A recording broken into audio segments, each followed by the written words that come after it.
Sponsored by Life Care Hospital and Research Center. Best treatment facility available. Address Janta College Road. जिस विभाग में थे अधिकारी सेवानिवृत्ति के बाद वहीं बैठ गए धरने में। लंबित मांगों को लेकर सेवानिवृत्त क्षेत्रीय संचालक स्वास्थ्य ने दिया धरना। रीवा संभाग में क्षेत्रीय संचालक के पद से सेवानिवृत्त होने के बाद डॉक्टर बीएल मिश्रा विभिन्न मांगों को लेकर आज रीवा शहर स्थित क्षेत्रीय संचालक स्वास्थ्य कार्यालय के सामने धरने पर बैठ गए। बताते हैं कि प्रदेश भर में ऐसा पहला मामला है जहां स्वास्थ्य विभाग के संभागीय अधिकारी अपनी मांगों को लेकर अपने विभाग के खिलाफ भी धरने पर बैठे। फिलहाल आइए जानते हैं क्या है मामला। नमस्कार, आप देख रहे हैं खबर आप तक। आज मैं मौजूद हूं क्षेत्रीय संचालक स्वास्थ्य सेवाएं संभागीय कार्यालय में। आज यहां का ऐसा हाल है जो क्षेत्रीय संचालक के पद से रिटायर हुए और आज वही कुछ समस्याओं को लेकर के इसी कार्यालय के प्रांगण में धरने पर बैठे हैं। आइए हम जानते हैं क्या हैं इनकी समस्याएं। किन समस्याओं को लेकर के आप धरने पर बैठे हैं? मैं डॉक्टर बीएल मिश्रा, यहीं स्वास्थ्य विभाग में 36.5 वर्ष अपनी सेवाएं दिया। रीवा जिले में चिकित्सा अधिकारी से लेकर जिला टीबी अधिकारी, मुख्य चिकित्सा अधिकारी एवं क्षेत्रीय संचालक स्वास्थ्य सेवाओं के पद से 31 जनवरी को सेवानिवृत्त हुआ। सभी रिटायर्ड कर्मचारियों को शासन कुछ क्लेम देती है समय समय में। जो बीमार रहते हैं स्वास्थ्य कर्मचारी या किसी भी विभाग के कर्मचारी, उनका निःशुल्क चिकित्सा बीमा का पैसा और ये जीआईएस सिक्योरिटी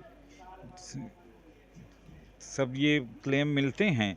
लेकिन मेरा कुछ ये जीआईएस का भुगतान, एरियर्स का भुगतान जो वेतनमान है विषम उसका एरियर्स और वीआरएस की सैलरी एक महीने की लगभग 2.5 लाख रुपए, और एक कभी इलाज कराने गया था मेदांता अस्पताल, उसके क्लेम्स ये जो कई महीने से रखे हुए हैं, इनका पता ही नहीं चलता कि क्यों नहीं कर रहे हैं।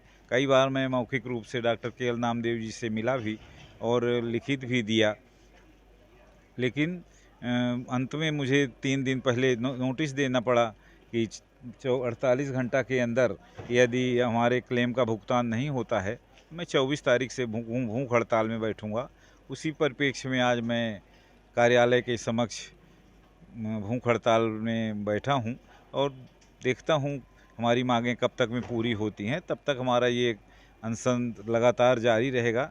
साथ ही जो सैकड़ों कर्मचारी, कम से कम 300-400 कर्मचारी आउटसोर्स के हैं, उनका भी 8-8 महीने से वेतन नहीं मिला। हमारी आशा कार्यकर्ताएं हैं, उनका पैसा समय में नहीं मिलता, काट लिया जाता है। बहुत सा पैसा नियम में होते हुए भी काट लेते हैं। और इसी तरह से अन्य कर्मचारियों का, किसी का जीपीएफ रुका हुआ है, रिटायर हो गए, क्लेम रुका हुआ है। ये हमारे साथ बैठे हुए हैं कंपाउंडर रिटायर्ड जो हमारे साथ ही रिटायर हुए थे, उनका भी ये बीमा का पैसा, ये हमारे जो वर्तमान में सीएमएचओ साहब हैं। ऐसा क्यों होता है कि यहाँ से रिटायर हुए कर्मचारी अधिकारी का पैसा नहीं दिया जाता? शासन के स्पष्ट निर्देश हैं, तत्काल निराकरण किया जाए। ये अभी हमारे कमिश्नर साहब का पत्र है, ये जो दिख रहा है साफ लिखा हुआ है कि कार्यवाही की जाएगी। और इसमें भी ये भी लिखा है कि सीएमएचओ कार्यालय जो हमारा स्वास्थ्य विभाग का है, सबसे ज़्यादा लंबित केस इसी कार्यालय के हैं। ये जिले का न्यूज है, 40 विभाग काम करते हैं, तो हमारे हेल्थ का ही सबसे ज़्यादा दुर्दशा की स्थिति है। तो कोई रुचि नहीं। सबसे ज़्यादा दोषी किसको मानते हैं? अधिकारी को मानते हैं कि बाबू को मानते हैं? देखिए, अच्छा काम होगा तो अधिकारी को ही क्रेडिट मिलेगी, यदि बुरा है तो अधिकारी को भी डिस्क्रेडिट लेना चाहिए। यदि नहीं होता तो उन्हीं की जिम्मेदारी है। यदि वो चाहते तो क्यों नहीं करेंगे, संबंधित स्टाफ को काम करना चाहिए।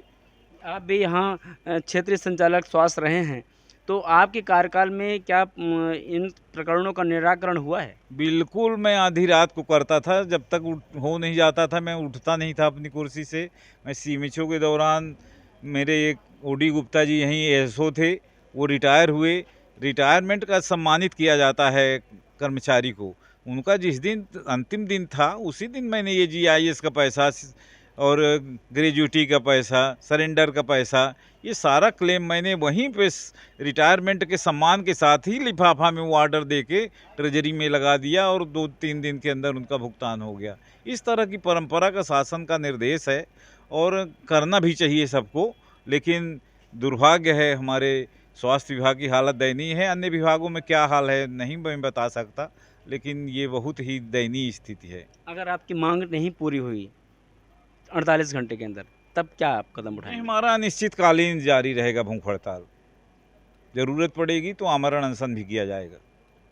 ये जो है तो ये लगभग मान चलिए पूरे भारत के अंदर पहली घटनी हो जहाँ आप इतना बड़े हॉस्पिटल स्वास्थ्य विभाग के डॉक्टर रहे हों।